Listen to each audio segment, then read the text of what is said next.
Chapter 21 A New Home. Later that day, the news began to spread that the headmistress had recovered from her fainting fit and had marched out of the school building, tight-lipped, white-faced. The next morning, she did not return to school. At lunchtime, Mr. Trybilly, the deputy headmistress, telephoned her house to inquire if she was feeling unwell. There was no answer to the phone. When school was over, Mr. Trybilly decided to go investigate further. So he walked to the house where Miss Trunchbull lived at the edge of the village, the lovely red brick gorgeon and building, knowing well the red house tucked away in the wood behind the hills. He rang the bell, no answer. He knocked loudly, no answer. He called out, "Is anybody home?" No answer. He tried the door. To his surprise, he found it unlocked.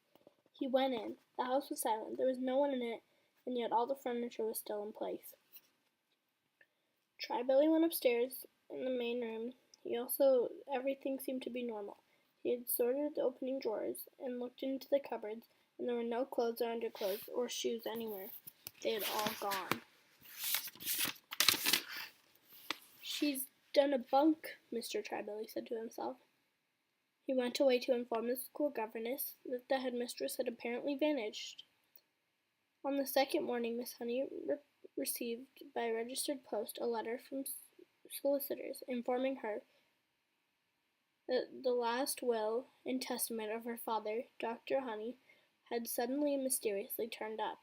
This document revealed that ever since her father's death, Miss Honey had in fact been the rightful owner of the property at the edge of the village known as the Red House, which until recently had been occupied by Miss Agatha Trunchbull. The will also shows that her father's lifetime savings, which fortunately were still safely in the bank, had also been left to her. The solicitors added that Miss Honey would kindly call into the office as soon as the property and the money could be transferred into her name. Miss Honey did just that. Within a couple of weeks, she had moved into the Red House, the very place in which she had been brought up, and where, luckily, all the furniture and pictures were still around from then on. From then on, Matilda was welcomed as a visitor to the Red House every single evening after school, and a very close friendship began to develop between the teacher and the small child. Back at school, there were great changes also taking place. It soon became clear that de Trunchbull had completely disappeared from the scene, and the excellent Mr. Trybilly was appointed head teacher in her place. And very soon after that, Matilda was moved up into the top form, where she and Miss Pimsel quickly discovered this amazing child was ever as bright as Miss Honey had said. One evening, a few weeks later, Miss Honey and Matilda were having tea in the kitchen of the Red House after school, as they always did, when Matilda suddenly said, "Something strange has happened to me, Miss Honey." "Tell me about it," Miss Honey said. "This morning, just for fun, I tried to push something over with my eyes, and I couldn't do it. Nothing moved. Even my eyeballs felt the hotness. I didn't even feel the hotness building up behind my eyeballs. The power's gone. I think I've lost it completely." Miss Honey carefully buttered a slice of brown bread and put a little strawberry jam on it. "I've been expecting something like that to happen."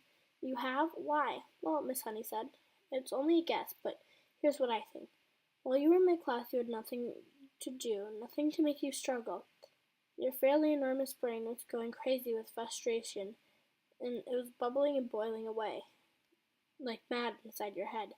There was tremendous energy bottled up in there with nowhere to go, and somehow or other you were able to shoot that energy out of your eyes and make objects move. But now things are different. You're in the top form, competing against children more than twice your age, and all that mental energy is used up in class. Your brain, for the first time, is having no struggle and no strive, and keeps really busy, which is great. That's the only theory in mind you, and it may be a silly one. I don't think it's far off the mark." "I'm glad it's happened," Matilda said. "I wouldn't want to go through life as a miracle worker. You've done enough, Miss Honey said. I can still hardly believe you made all this happen for me. Matilda, who had perched on the top of a tall stool on the kitchen table, ate her bread and jam slowly. She did so love the afternoons with Miss Honey. She felt completely comfortable in her presence. Two of them talked to each other as equals, more or less. Did you know, Matilda said suddenly, that the heart of a mouse beats at the rate of 650 times a second? I did not, Miss Honey said, smiling. How absolutely fascinating. Where did you read that? In a book from the library, Matilda said. And that means it goes so fast that even you can't even hear the separate beats. It must sound like a buzz. It must, Miss Honey said. And how fast do you think a hedgehog's heart beats? Matilda said. Tell me, Miss Honey said, smiling back. It's not as fast as a mouse, Matilda said. It's 300 times a minute. But even so, you wouldn't have thought it was that fast in a creature that moves so slow, would you, Miss Honey? I certainly wouldn't, Miss Honey said. This child, Miss Honey told herself, seems to be interested in everything. When one is with her, it's impossible to be bored. I love it. The two of them stayed sitting and talking in the kitchen for an hour or so longer, and then at 6 o'clock Matilda said good night and set off to walk to her parents' house, which was about an 8-minute journey. She arrived at her own gate and saw a large Mercedes motor car parked outside. She did not take too much notice of that. There were often strange cars parked outside her father's place, but when she entered the house, she was confronted by a scene of utter chaos. Mother and father were both frantically stuffing clothes and objects into suitcases. What on earth is going on? She cried. What's happening, Daddy? We're off, Mr. Wormwood said, not looking up. We're leaving for the airport in half an hour, so you better get packed. Your brother's upstairs, all ready to go. Move it, girl. Let's get going. Off, Matilda cried. Where to? Spain, the father said. It's a better climate, and this is a lousy country. Spain, Matilda cried. I don't want to go to Spain. I love it here. I love my school. Just do as you're told and stop arguing, the father snapped. I've got enough troubles without messing about with you. But Daddy, Matilda began. Shut up, the father shouted. We're leaving in 30 minutes. I'm not missing the plane. But how long for, Daddy? Matilda cried. When are we back? We aren't, the father said. Now beat it. I'm busy. Matilda turned away from him and walked out through the front door. And as soon as she was on the road, she began to run. She headed straight back towards Miss Honey's house and reached it in less than 4 minutes. She flew up the drive, and suddenly she saw Miss Honey in the front garden, standing in the middle of a bed of roses, doing something with a pair of clippers. Miss Honey had heard the sound of Matilda's feet racing. Over the gravel, she was now straightened up and turned and stepped out of the rose bed. The child came running. She said, What in the world is the matter?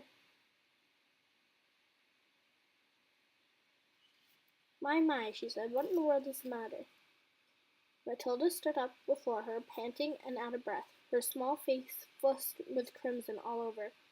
They're leaving, she cried. They've all gone mad. They're filling their suitcases. They're leaving for Spain in 30 minutes. Who is? Miss Honey asked quietly.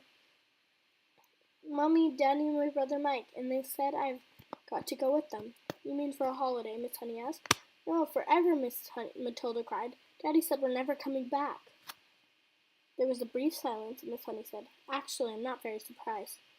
You mean you knew we were going? Matilda cried. Why didn't you tell me? No, darling, Miss Honey said. I did not know you were going. But the news doesn't surprise me. Why? Matilda cried. Please tell me why.